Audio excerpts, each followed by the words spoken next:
G'day everybody, just going to do a disassembly and a bit of a review of that Reedmoral IDA that we plan to use on the car today. Rummel's going to give me a hand as well. Hey, you're like a big baby.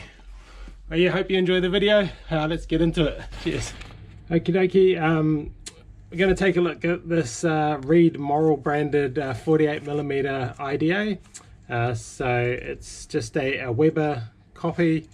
As said in the previous video, I've never ever used or had anything to do with one of these Reedmoral IDAs. I really like the EMPI ones, and also the Webers as well are really good. So what we'll do with this is we'll strip this right down and just have a look at everything, check it out, and we'll sort some different jetting for it. I presume it's going to have nothing even close to what we need in there, and we might make a few modifications to it as well.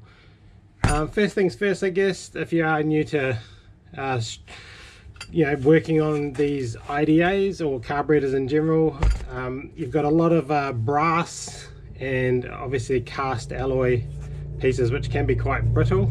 Well, not brittle I guess, but can break easily. So one thing I do recommend is really important to have like a screwdriver, a half decent screwdriver that actually fits the screws properly. So many IDAs I've seen, the screws are all munted and wrecked and bent out of shape, and also same with some of the little well, like the float plug there as well, can be broken really easily, and other little bits and bobs like the float pin here, and just everything else. So just make sure you have the right size tools for the job, and just take your time. Never do anything up too tight or overdo anything. Just be gentle, and everything just sort of when you're putting it back together, everything snugs up. Just don't force anything when you're working on these carburetors. So yeah, that's, and I've learned from experience, right? Too many ugga-duggers and things break and stuff like that. So yeah, so we'll start just by pulling it down, and we'll just go through it bit by bit. And this will just be for you guys and girls that have maybe never worked on one of these carbs before. It's all pretty simple, but things can be a bit daunting if you haven't done it before, right? So yeah, so we'll just go step by step, and hope you enjoy this part of it. Cheers. Okay, just one other thing, you might want to just have a little tray or something that you can put all the bits and bobs into as you work, so stuff just doesn't get lost. Definitely lost a few bits in my time. Alright, so first of all, you just want to start with, to access the jets, you just want to start with taking this this little cover off here.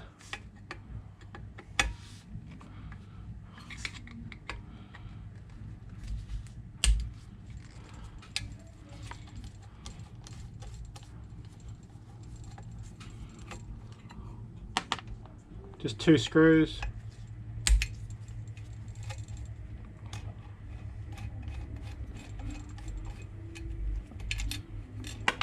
Oops, there you go, just dropped one.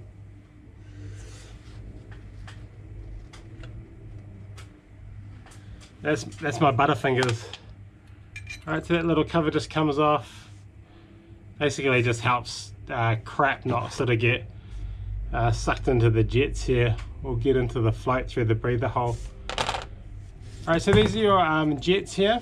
The small ones there are the idle jets, idle holders and idle jets, and the other ones here are your main jets. So main jets, emulsion tubes, and air correctors on top. So if you want to do a jet change, that's how you do it. On the fly, you just pull it out through the top. There's no need to pull any more of the carb down than that. You can just access them there like that. So we'll just pop those out now while we're here. Just be wary of these emulsion tube holders. The screws are quite big, so just be gentle. It's very easy to damage those bits. I've got a bigger screwdriver for that.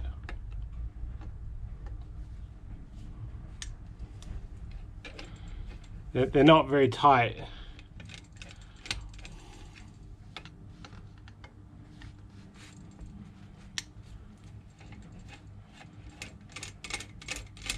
I've actually snapped emulsion tubes before putting them back in by accident.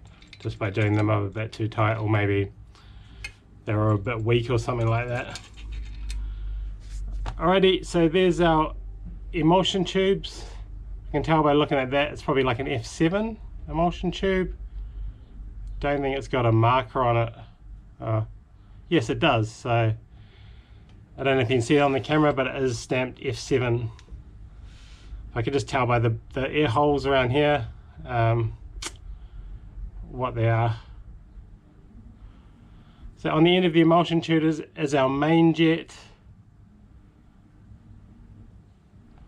I cannot see any marker on that main jet. So we might have to measure that to just see what that is. This on top here is our emulsion tube holder. So that comes off, and then underneath that we have our air corrector here. Can't quite read that. I think that is a 120 air corrector. So that's actually quite a useful size, to be honest, for rotary, so not too bad. And the air corrector just comes out like that, and the main jet just pops off. Might be a bit tight. There you go. So that comes off like that. Just do the same with the other one. That one was a little bit looser. You'll get varying degrees of how tight these things fit, especially with these aftermarket jets and stuff. They can be a little bit inconsistent.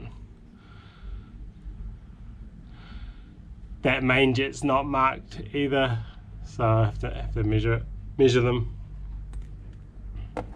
Okay, so there they are, just laid out. So we've got the main jets at the front, the emulsion tubes, and then the air correctors, and then the emulsion tube holders.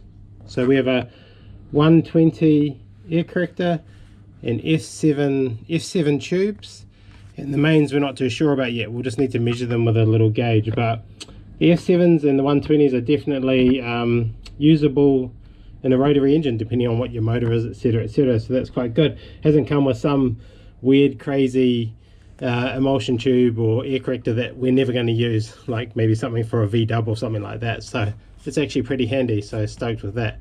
But we'll just check these main jets and just see what those are next. Okay, because these main jets are not marked, we've just got this little Weber gauge set, which is pretty useful, so we should be able to find out what size these jets are with this. So looks pretty small, probably like maybe around 120 or something.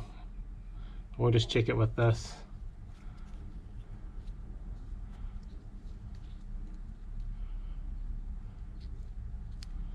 So we'll just try 120 first. Okay, that's loose. Okay, so it's definitely bigger than 120.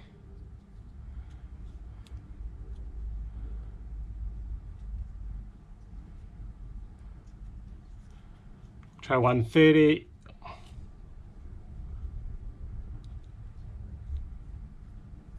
Yeah, that's it. So it's 130.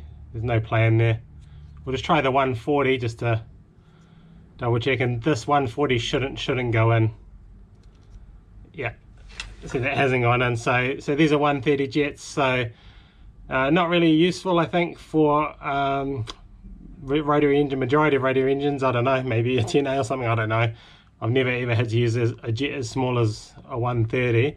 But what we can do with those though is we can drill them out if we need to, especially because it's unmarked as well. It won't really matter, I suppose.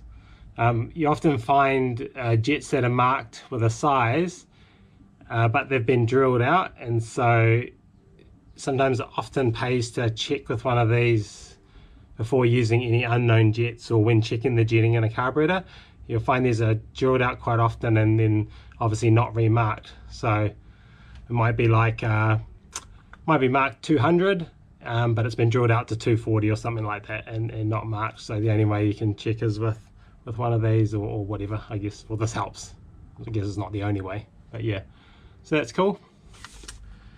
Okie dokie. So please just excuse my sort of skill level in drawing, but I've just done a little bit of a basic diagram just to try and sort of show how the emulsion tubes and jetting etc works in the IDA and in any carburetor really. So let me have a go at this, don't laugh too hard. Okay, so here's my little diagram, hopefully you can see that, and here we have our emulsion tube and jetting setups, our main jet, our emulsion tube, our air corrector is under there. So how things sort of work is you start the engine creates a vacuum, and as the engine is revved, to begin with it'll be pulling stuff off the idle circuit, but when the butterflies are opened up, more vacuum is created, and obviously we get air coming in through the top. That vacuum then pulls fuel from the float bowl up through the main jet and out through the emulsion tube. It also pulls air in through the top of the emulsion, in the top through the air corrector and out through the emulsion tube.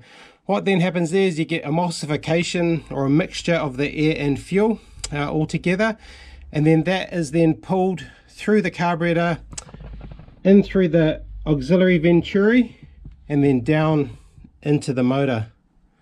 Okay, and obviously the more the butterflies are open, the more vacuum there's going to be, so you're going to get more fuel and air coming through and hopefully go faster, etc, etc. So obviously you can sort of see when you have a bigger main jet, you're going to get more fuel going in, so you're going to richen the mixture. If you have a bigger air corrector, you're going to have more air entering in, and then therefore leaning the mixture. The air correctors probably have less effect on the overall turn, I believe, than the main jet. Also, there's different types of emulsion tubes, so different emulsion tubes do different things or set the mixture differently. So this is an F7. If I put an F11 next to it, let's move over here, it's going to roll around. So if I put an F11, upside down, if I put an F11 next to it, you can see that the configuration is a little bit different. The F11 is a leaner tube. You can see that the air holes are bigger, and they're also placed up higher, so air is going to enter the mixture a lot sooner than with the F7, as I understand it. Alright, so that's my little breakdown of how emulsion tubes, jetting and carbs work. Obviously your chokes are going to affect things like airspeed and air volume also entering the motor. Same with your velocity stacks as well. So basic sort of rundown, hope that makes sense. So that's just it, a basic sort of rundown of how the emulsion tubes and jets work as I understand things. Hope that all sort of made sense. Feel free to leave some comments about my drawing skills or whatever. Alrighty, so next bit we'll just take the idle jets out, and those are these two smaller ones here. I presume they'll have a 70 idle jet. It's normally what these things come with. Actually.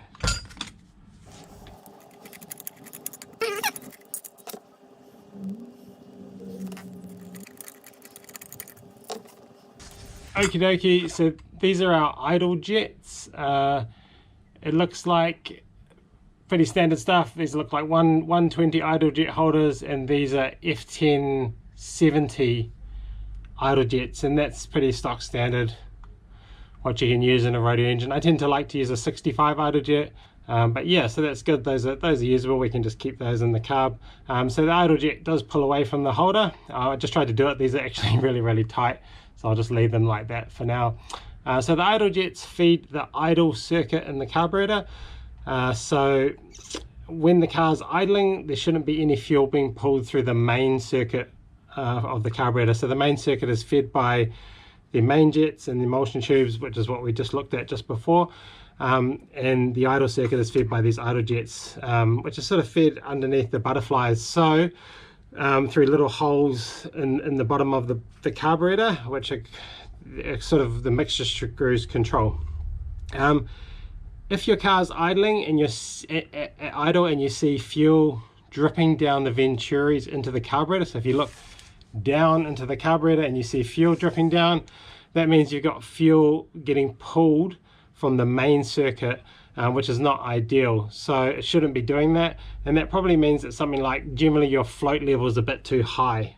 or something. So, and you'll be too rich and you can have some fouling problems and stuff like that. And often you'll get that broke, especially on a ported motor. I found if it's doing that, you won't get a clean brap, brap, brap, brap idle. It'll be very hard to achieve that because it'll be constantly be over fueling. So usually in my experience, a float that's too high can cause that. So that probably needs to be backed off a little bit. So yeah, idle jets.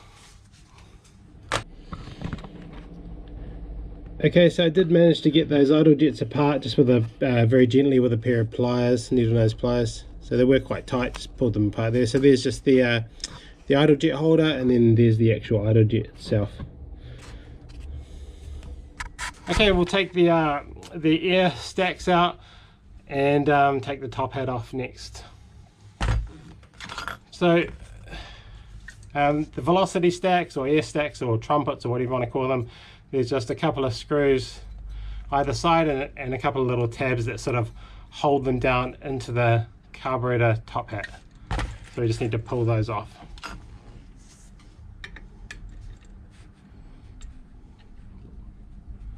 These are a bit tight, so I need to be careful. Oh, these are really tight. I feel like they might have been Loctited in.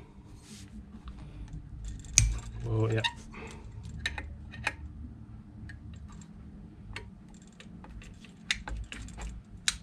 It's just the spring washer. So the spring washer is just busted off. I don't know if you can see that. Just undoing that. So that's pretty crap, but never mind. Just a washer.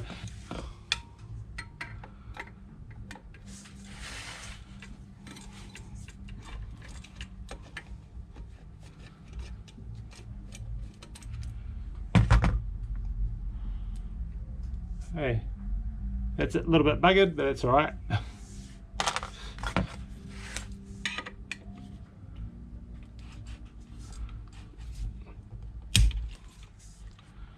I presume the rest are going to do that as well.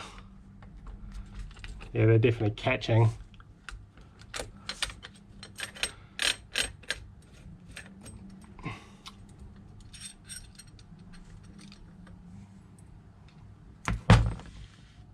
Right, so that's just the little tab that holds the velocity stacks down, and that just slides out like that.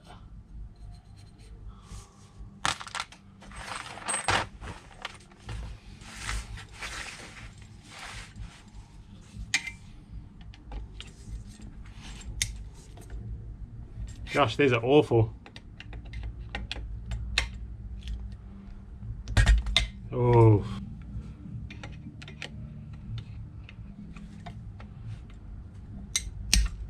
That one's right.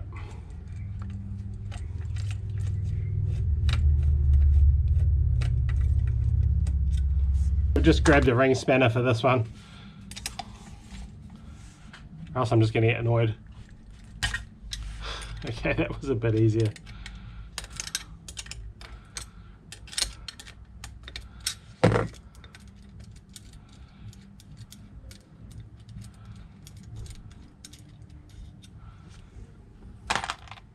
Cool. So there's our velocity stacks off. And a bit more of a look down inside there. Okay, so the next thing we want to do is just take off these 7 screws here. 1, 2, 3, 4, 5, 6, and 7, and then we'll be able to remove the top hat off the top of the carburetor.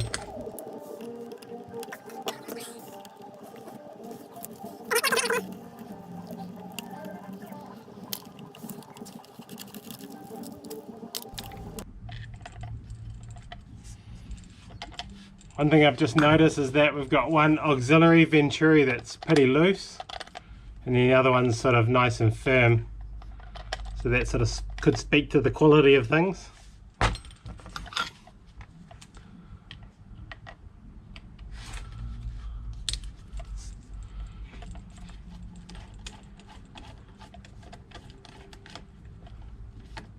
Or lack of quality.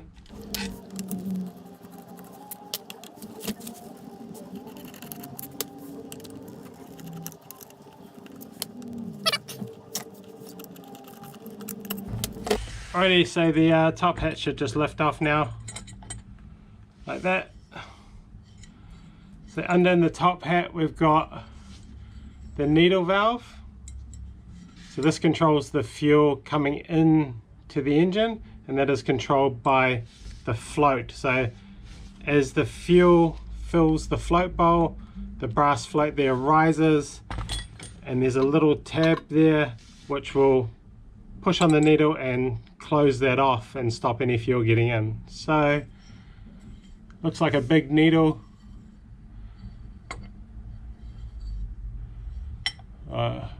It's only a 200, so it's a 200 needle. So for rotary, especially for like a Bridgeport, would normally run like a 300. So we'll change that out for another one.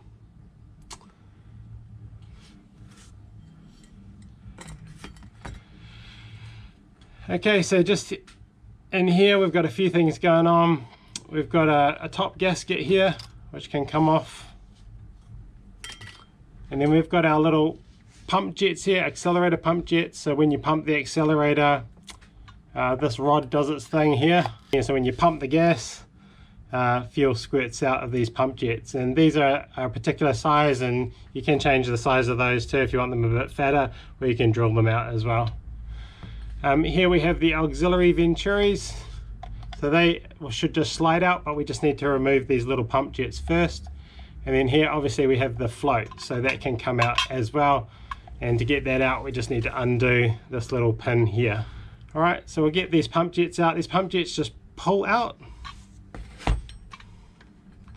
They can be tight. Those ones weren't too bad.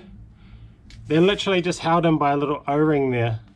Over time that O-ring does perish and get a bit crap, but you can get it replaced. There's no marks on these pump jets telling me what size they are, but I presume they'll probably be like 50s, which is pretty standard.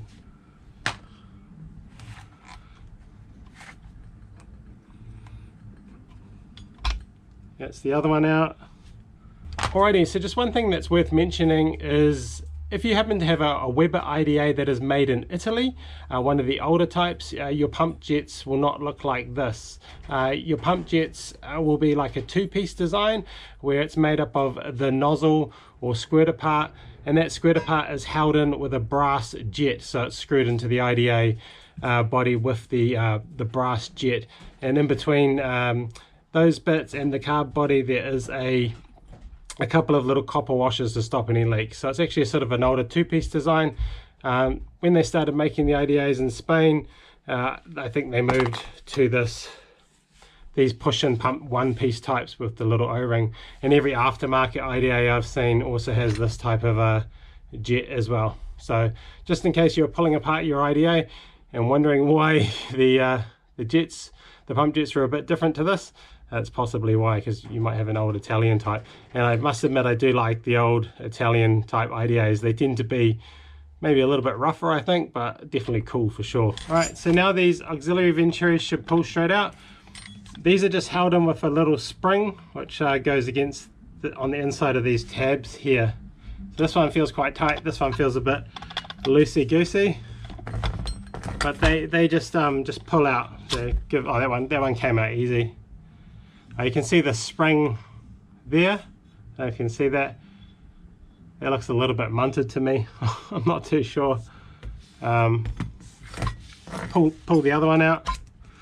Oh, that came out easy. Oh, the spring came out. So you probably can't see that very well, but there's the little spring, little D spring. So I think this spring might be a bit munted, or it might be in the wrong way or something. But anyway. Look like good quality. I can just go there. Okie doke.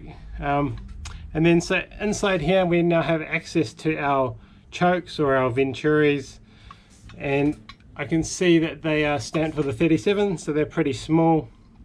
We'll likely go for something a little bit bigger, like a 40 or even a 42 or something like that when we jet the carb up. But yeah, they just slide out. think Mr. Matt McBride was after some small Venturis. So brother, if you're still after some small Venturis for your repo, I got some. You're welcome to them. All right, I'll hit you up on the interwebs. Okay, so I'll just jump across and just have a look at this IDA top hat and just pull the bits off that. Okay, so I'll just pop this needle valve off, just a 12mm. Hopefully it's not too tight. They can be. No, it wasn't too bad.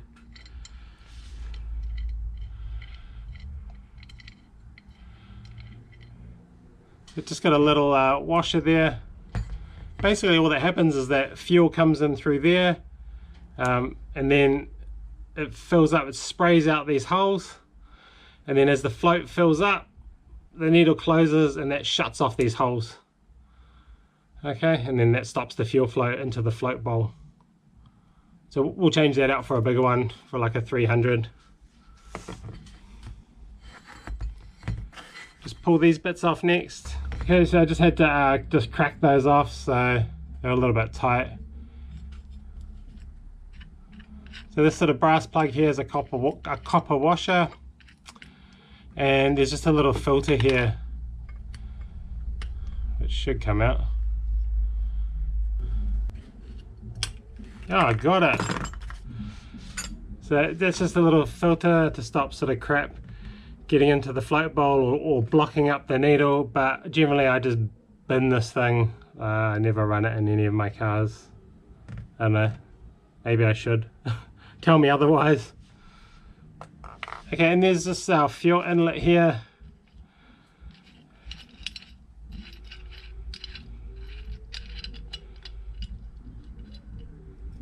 Yeah.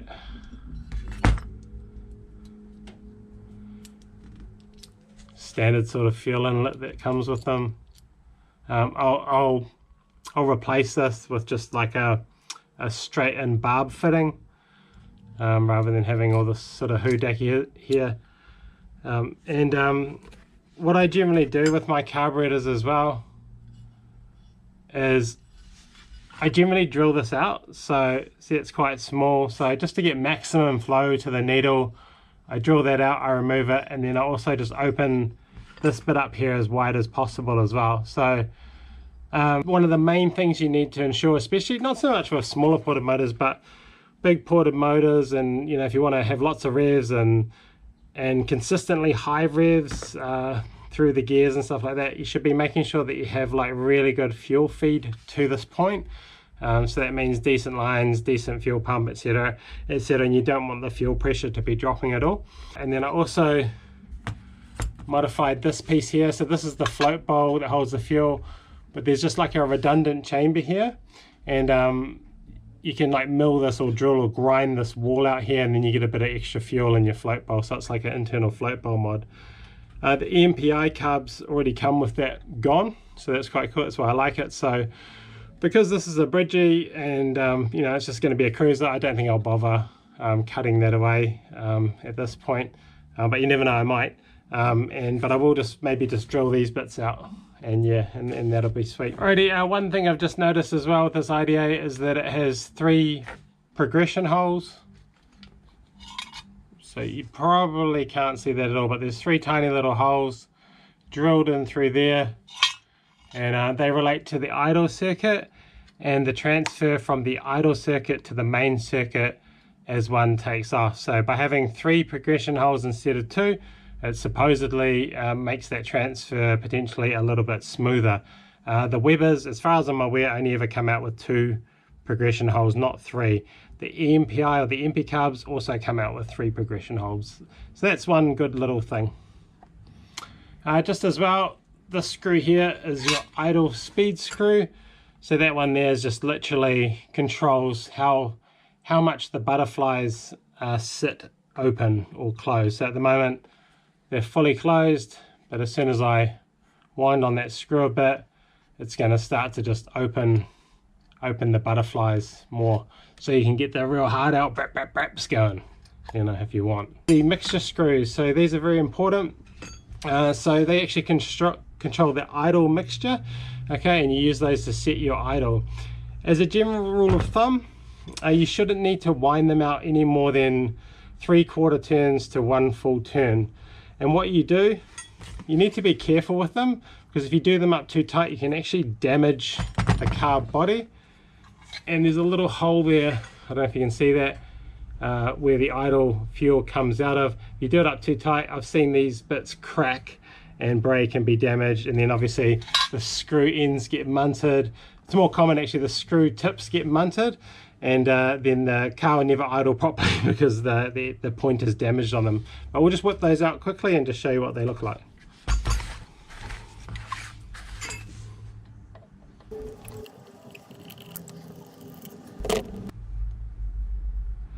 Alright, I can already see that is damaged, so that is slightly damaged.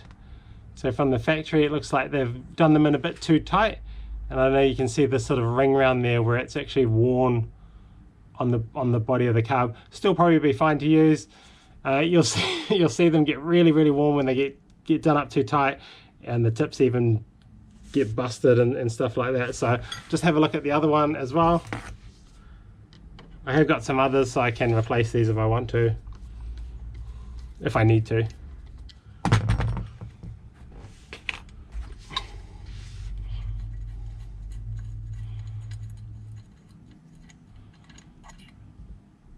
Yeah, that one's not damaged, so that one's actually, I don't know if you can see that, but that one's actually sweet. There's no damage to that as well. So very fine point there. So whenever you're adjusting the mixture screws on these carburetors, just be very gentle with it. And what you want to do is, when setting the carb idle, just wind it in. As soon as you feel it bottom out and stop, don't go any further. It just needs to just touch. Then ideally, if everything's okay in there, it should be sort of blocking off that fuel.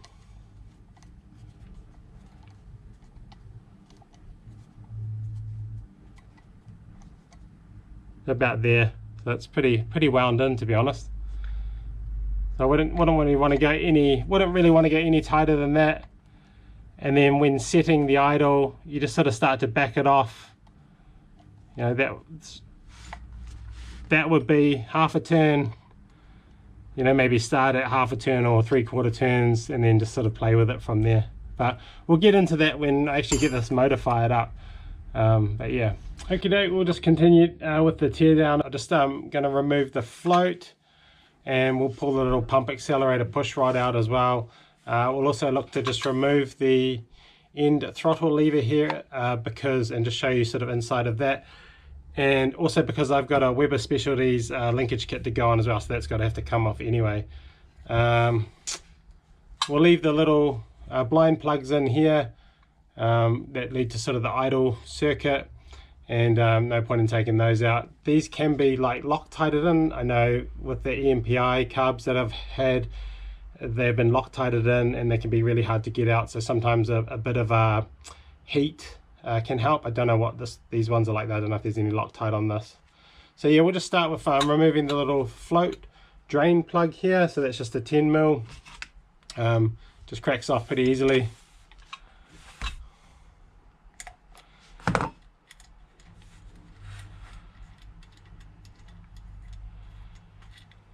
All right.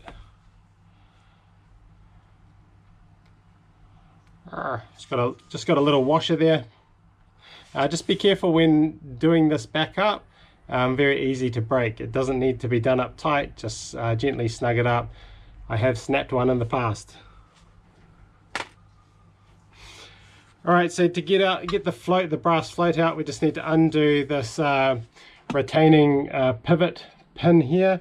That's normally got a wire on it. I've just cut that off, okay, and we can replace it. The wire just connects through the pin and then to this little tab hole here in the carb, and that just sort of keeps it in place in case it does come loose. If it does come loose, you'll likely have a fuel leak out from the float bowl there. I don't think any of my carbs actually have this wire in place still, so but we'll look to maybe just put another one back in when we put it back together. So another one just to be gentle with.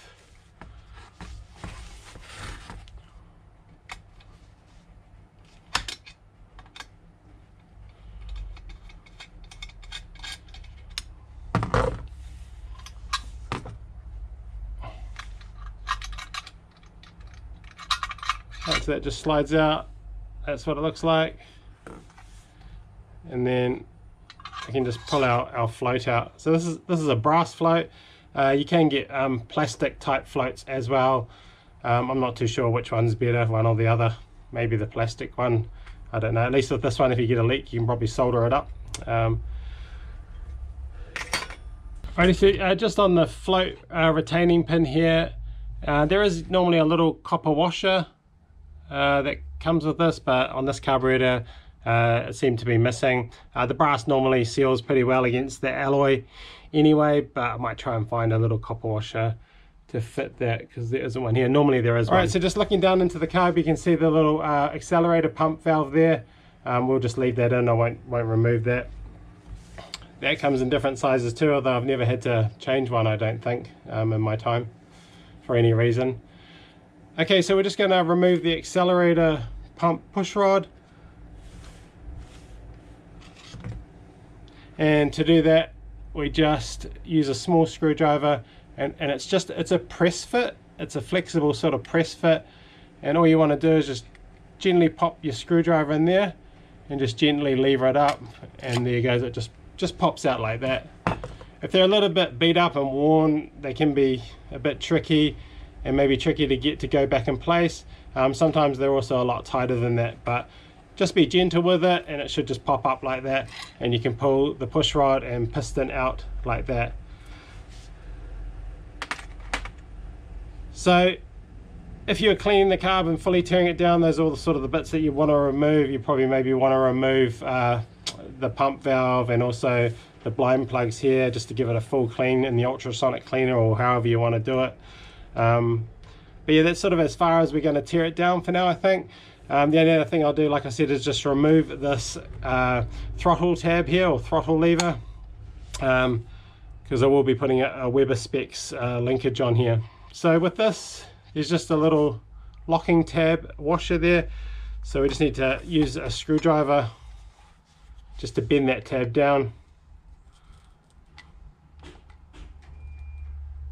just like that, and then just a 10mm to get this off. And that should never be done up too tight, you know, it's only ever very loosely fitted. I might put that in there. Okay, so that comes off now. Don't lose the washer. Alright, so underneath here, you might be able to see there's a little brass bush, and then underneath that brass bush is a spring retaining washer. Underneath that looks like another flat washer, and then we'll have our bearing case. So this will probably be like a little sealed type bearing. I think they changed through the years. I think the older Italian ones had a just sort of an open bearing with like a bit of a cap. I think I remember like leather caps or like brass caps and things like that. But some of the bearing configurations do definitely change between different brands and different models. So I'll just drop those out for now.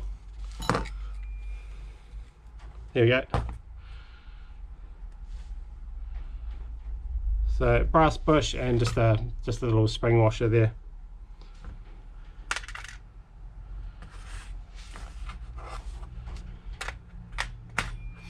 What I will do is I'll just show you the linkage kit that we are going to put on it from Weber Specs. Really good little linkage kit. Not that cheap, I suppose.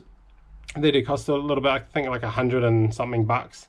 But I did just buy one for this carb, and they're really good, really handy. Takes all the hassle out of it, and well worth the money in my opinion. You can also use a throttle wheel or just make up some other configuration. I've had some pretty random IDA configurations in my time when it comes to the throttle linkage, but the Weber Specialties linkage kit is definitely well worth the money. So I'll just have a quick look at that. I'll show you what that looks like.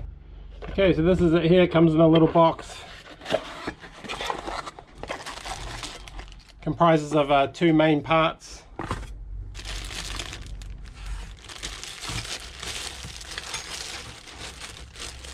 So this is basically the throttle cable connection, so that bolts down to your manifold and also to the carburetor as well, and then your throttle cable sort of just runs through, and very tidy little piece of equipment, available for both the left side of the carburetor and the right side of the carburetor. I mean, this whole kit is anyway. So, and that's the little throttle connection linkage that's going to go on the side of the carb.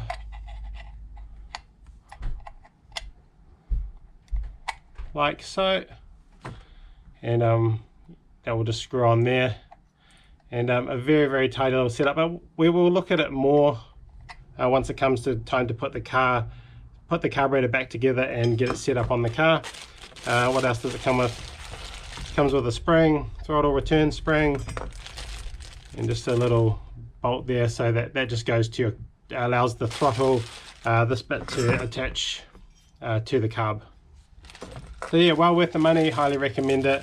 You can buy them from the Weber Specialties website, and they're located up in Albany and Auckland. Okay, so just the last sort of thing, I guess, just having a look at these butterflies in this unit. So they look pretty good to me. The light gaps, the light that I can see shining through, looks fairly minimal, and it looks pretty even through both sides of the carburetor. Sometimes you will see carburetors where it's quite uneven, there's excessive sort of light coming through. The butterfly, one of the butterflies or both butterflies, are not seating well against the carb body. I've seen it a bit with 51mm IDAs, where the machining from 48 to 51 hasn't been quite that good, and it's been a bit uneven, and there's sort of the butterflies just don't seat properly, and there's a bit of excessive light there. Not that it really affects anything too much, but yeah. So with this carburetor, looks pretty good to me overall. Okay, so this throttle shaft can get damaged and can get twisted. One thing to note, it's pretty important with your idle speed screw and your stopper, and your throttle lever, it's all on one side. So your throttle cable and your stopper should all be on the same side. Some of the throttle cable linkages, they don't have the stopper point, and you might have like a separate stopper unit for the carbon. What you don't want to do is have that separate stopper unit on the opposite side of the throttle lever, because you can create some alternate opposing forces, and that can actually twist the shaft here, which can be a real problem. Okay, so luckily with that Weber Specs unit that we're going to be using, it's got the stopper and the throttle sort of all in one, so it's all on one side. So it's a good unit. So just be wary of that, I guess. I have seen some carbs set up like that, and yeah, it's not a good idea. So if for any reason you needed to take these butterflies out, they do just unscrew, and you can just slide them out. As a general rule of thumb though, make sure you undo sort of all your bolts here before you remove these butterflies, because without the butterflies sort of seating in there, if you try and undo these nuts, you can actually twist the shaft reasonably easy. I think it's a bit worse with the DCOE carbs and the DCO carbs, but yeah. So once that's sort of done and you slide those out, there's a bit of friction, but you can slide them out, and you can then sort of and you got rid of all this, you can then sort of tap the shaft out. I think there's a little locking screw here as well for this accelerator pump mechanism here that operates the accelerator pump, but the shaft sort of does come out. I only think in my time I've ever removed one shaft, and that was a long time ago. So yeah, and there's no real reason that you'd do that unless you needed to replace a damaged shaft, or if you were going to get it milled out to 51mm. So yeah, overall looks pretty good, pretty happy with that. And yeah, so that's pretty much it for the breakdown. Hope you all enjoyed it, and I'll just do a little bit of an overview of all the bits and bobs laid out as well.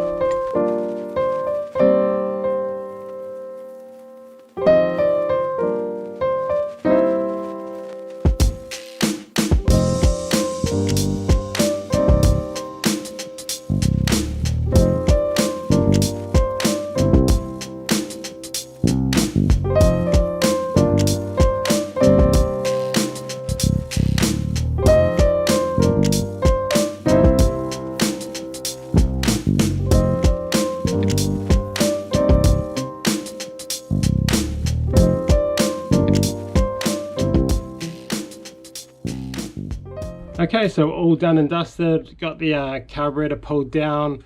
Overall I think the carb looks really good. The casting looks nice. We've got some usable jetting in it, which is pretty good. There was only just a couple of things with that that D-spring in the auxiliary Venturi being all jacked up, so I'll need to replace that. We'll try and bend it sort of back into place so it actually does fit and do its job, and keep that auxiliary Venturi you know, firm in the carb body there. And also just those spring washers on the velocity stack tabs got all jacked up as well, so they were just really tight, and so I'll replace those as well. Otherwise everything else looks sweet. So yeah, I guess the proof will be in the pudding once we actually get it in the car and get it all running, and you know, hopefully it's all perfectly tunable. I have heard issues with aftermarket carbs where they're not tunable and you just can't seem to get the engine to run right. Maybe there's issues with the casting deeper inside the carb or something like that. And saying that though, like I have had the same issues with Webers as well, you know, where no matter what you do, you just can't seem to get the carb to idle right, or you know, to tune up properly. Sometimes that's just due to the carb being really tired and, you know, just being old, I guess. But you know, I have come across, you know, a few Weber carburetors, genuine Weber carburetors in my time where I know they're just buggered or something. So yeah, so it happens with, you know, the aftermarket stuff and with the OG stuff as well, I guess. So yeah, but anyway, I really hope you enjoyed the video and my little breakdown. A lot of waffling from me, but yeah, hopefully it's useful to some of you people and to some people. And you know, if you have got a Weber carburetor, an IDA, and you've been afraid to have a crack at pulling it apart and cleaning it out or whatever, I just say just give it a go. You know, just go for it. Can't really muck anything up too much. Just be gentle, take your time, try and keep all your bits together, and yeah, and that's the best way to learn, I think. But yeah, hopefully this video was helpful, and we'll catch you in the next one. Cheers.